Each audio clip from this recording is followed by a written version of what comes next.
Assalamualaikum warahmatullahi wabarakatuh. Teman-teman yang saya hormati dan hamba-hamba Allah yang saya banggakan, ada satu pemberitaan dari Koran Tempo mengatakan bahwa Partai Nasdem akan menggelar acara buka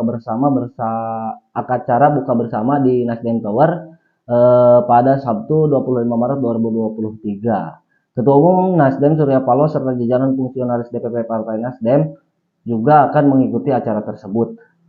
Wakil Sekretaris Jenderal Partai Nasdem Hermawi Taslim mengatakan bahwa calon Presiden Anies Rashid Baswedan juga bakal menghadiri acara buka bersama tersebut. Adapun undangan yang beredar, para pimpinan partai politik dijadwalkan menghadiri acara buka bersama. Hermawi menjelaskan partai politik yang hadir bukan hanya sekedar dari partai koalisi, bukan hanya sekedar Nasdem, bukan hanya sekedar PKS, bukan hanya sekedar Demokrat, tapi juga ada partai politik dari parlemen yang diundang begitu, dan yang mengkonfirmasi sudah ada 6 ketua umum partai politik. Pertama bahwa di tengah-tengah isu larangan acara buka bersama yang dikeluarkan oleh pemerintah melalui Sekretaris Kabinet Pak Pramono Anung, bahwa jajaran kementerian, kepala daerah untuk tidak melakukan acara buka bersama, justru Nasdem melakukan acara buka bersama, jadi seolah-olah berselancar di tengah-tengah isu tersebut.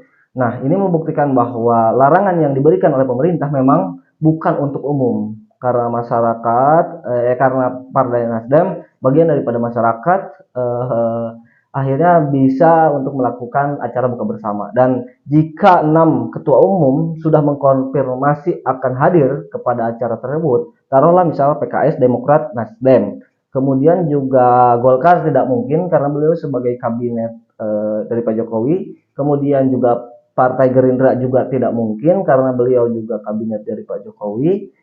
Berarti yang memungkinkan hadir bisa saja PKB, PAN juga harusnya tidak mungkin karena sebagai kementerian di kabinet. Berarti yang hadir bisa Pak Haritanu dari Perindo, kemudian juga bisa juga dari PBB, Pak Yusril Mahendra, kemudian juga bisa dari partai-partai baru seperti Gelora, tapi tidak mungkin ya Gelora bertemu dengan PKS. Nah, teman-teman yang saya hormati dan hamba-hamba yang saya banggakan, intinya begini. Pertama bahwa mungkinkah ini hanya sekedar pertemuan acara buka bersama antara ketua umum partai politik, atau memang ada perkara lain yang hari ini sedang hangat-hangatnya diperbicarakan oleh masyarakat. Satu diantaranya adalah saya melihat bahwa ini merupakan bagian dari atau upaya daripada koalisi perubahan untuk mematangkan sosok Anies Rashid Baswedan yang cenderung mengalami tren penurunan di berbagai macam lembaga survei. Terbaru dari Bank Kompas, SMRC, kemudian Carta Politika yang merilis bahwa hasil survei Anies Rashid Baswedan turun gunung begitu.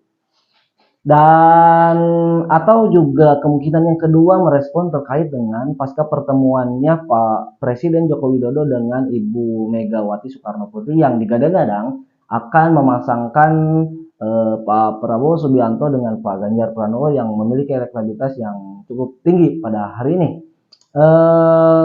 Kemungkinan yang ketiga adalah terkait dengan membicarakan pasangan Ibu Khofifah dari Jawa Timur, kemudian juga Ibu Yeni Wahid, kemudian juga tokoh-tokoh dari Nahdlatul Ulama yang lain yang sepertinya akan masuk dalam pembicaraan di acara bukber nanti, karena memang katanya bukan hanya sekedar ketua umum partai politik, tapi juga ada Pak Yusuf Kalla atau Pak JK yang terkonfirmasi akan menghadiri acara tersebut.